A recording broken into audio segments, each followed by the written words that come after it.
welcome back to ThreadWatch. Have you been keeping up?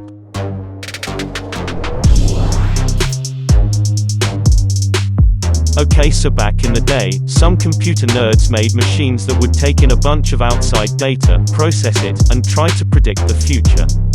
To fund it, they predominantly sold the information to people who wanted to buy and sell stocks. Enough people started doing this that they started making the machines send out stock reports themselves, which other machines took in as data to further sell, buy, and report on stock themselves. This eventually created a massive feedback loop of stock data being managed by autonomic intelligence, not the same as artificial intelligence, that outright blocked out the human element, and right now the open secret is that the market is out of human control. If anyone tried to remove these data loops, even one out of sync chain link could cause the world economy to collapse overnight. You following me so far? So basically, in tandem with this technology, the internet happened and a load of marketers started moving to content marketing, which is the idea that the product and the marketing are the same thing and that you're selling a lifestyle story, which is why if you pay attention, most companies that used to just sell a product have made massive investments into media space. This is fine in and of itself. The 80s had a similar version of this. The problem is that the easy proliferation of consumer data reaches these autonomic intelligences, and they begin to report on what kind of narratives sell versus what ones don't. Simple, right? Well, not really. Why? We live in a post-hypernormalization world, a Soviet term for propaganda that keeps things as something when the reality is different.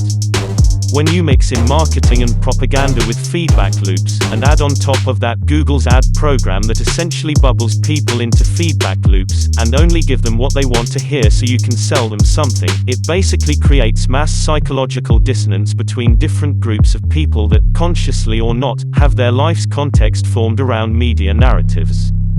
It's one reason why the social justice stuff is hitting so hard now, despite the fact that America is an otherwise pretty prosperous country with no major problems causing anyone to starve.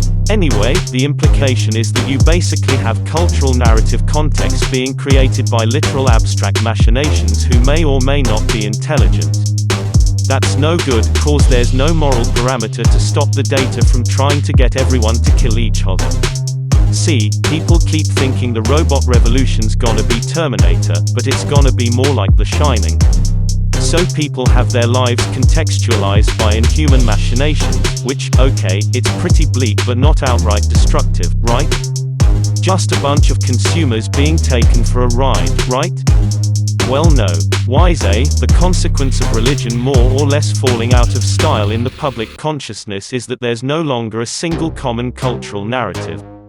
So you just don't get to see Tim at Sunday school, so what? Well, the larger point of contention is that there's always been a considerable percentage of any population that gives way to fanatic behavior, which in antiquity usually meant religious fanaticism. But if the narrative of religion is weakened, and the only other alternatives to narrative are autonomically generated content marketing narratives too shallow to really make a lifestyle out of, you run into a phenomenon where a percentage of the population essentially migrated between brands in a pseudo-idolatrous methodology. When you really come down to it, a fanbase is literally just the same thing as a cult. They both act as a community that bring people together to discuss a specific narrative. Except the religious ones actually at least try to offer the illusion of being beneficial to society at large, while the autonomic models are there purely for profit and offer hedonic sensory overload to compensate for any shallowness. Did you ever stop to think about how we live in a world where a bunch of people do crazy Susan over cartoons, harass people, send death threads, sell cars for sauce, etc.? Do you really think that's just normal behavior? No, those sorts of people would have been in a Susaning monastery a couple of hundred years ago. They're fanatics, pure and simple. Nothing wrong with being a fanatic if it's constructive, but these narratives don't have that interest in mind.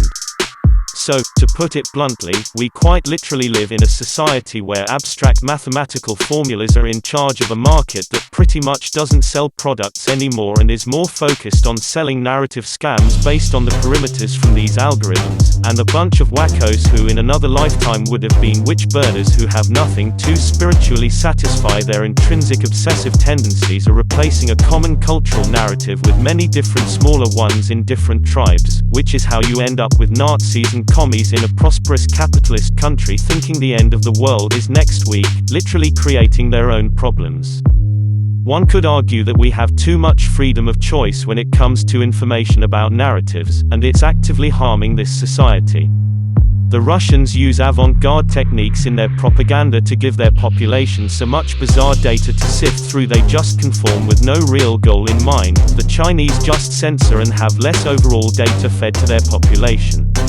But Americans simultaneously have too much data, and too little diversity in the data, making it easy for context to corral them into a specific mindset.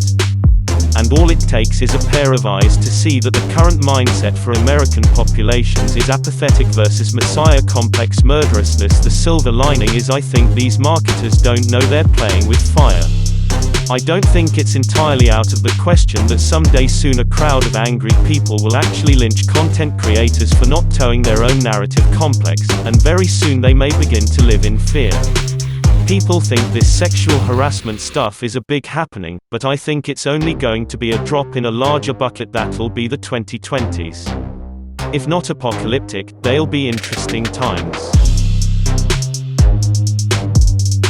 Everyone keeps Susaning themselves over baseline gender politics. Nobody aware enough of autonomic intelligence feedback loops controlling the market, and the market moving to a content marketing method, which means the market is mainly selling narratives, which means autonomic intelligence feedback loops are selling narratives, which means literal Susaning abstract mathematic algorithms are in charge of the proliferation of culture since religion is fading out and there's no longer a common cultural narrative, so fanatics turn to neo-corporate idolatry, and the marketers don't realize they're playing with fire, and sooner than later a crowd of disgruntled fanatics are going to come close to, if not outright kill someone like the Frenchies back in '08. Things are so much worse than you could possibly imagine. I came here for comics, cartoons, and apparently gender politics, not confirmation that my crippling existential horror and depression are fair reactions to this hell of human design. That face when YouTube is actively filtering the Deus Ex Red Pill videos off their search engine. Tell me about the shipment and I'll order the troops to pick you up as a prisoner instead of a corpse. Ask away, we already won this round. Where are you taking it? We're just giving ordinary people the same chance to survive as the bureaucrats in Washington. You'll have to unload in New York because the choppers would spot you at sea. I think the government made the plague on purpose to get rid of the population growth. Just answer the question. Don't believe me, it's all in the numbers. For 100 years, there's been a conspiracy of plutocrats against ordinary people. Do you have a single fact to back that up? Number 1, in 1945, corporations paid 50% of federal taxes. Now they pay about 5%. Number 2, in 1900, 90% of Americans were self-employed, now it's about 2%. So, it's called consolidation. Strengthen governments and corporations, weaken individuals. With taxes, this can be done imperceptibly over time. I guarantee you that the interrogation staff at UNATCO will not be as forbearing as I am. Yeah, the secret police. You're just bullies for a completely illegitimate government in Washington. We will locate that shipment one way or another. The entire executive branch is hand-picked. 19 of the last 23 US presidents have been members of the Trilateral Commission. The Trilateral Commission is financed by the Rockefellers and the Rothschilds. Don't tell me, that's a think tank. Anyone can become a member. But not everyone does. That's why they call it that secret government. Brian Callen is literally the most intelligent Roganite.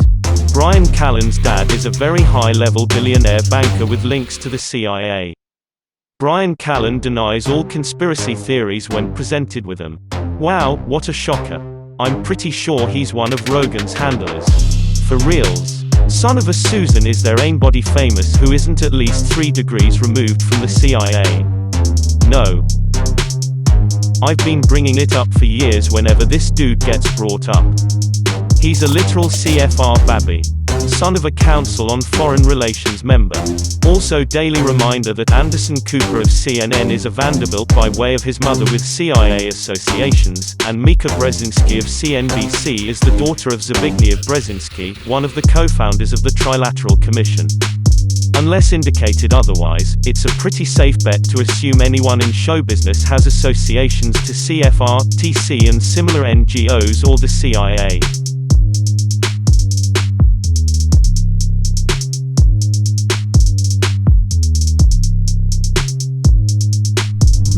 Thanks for watching, see you on the boards.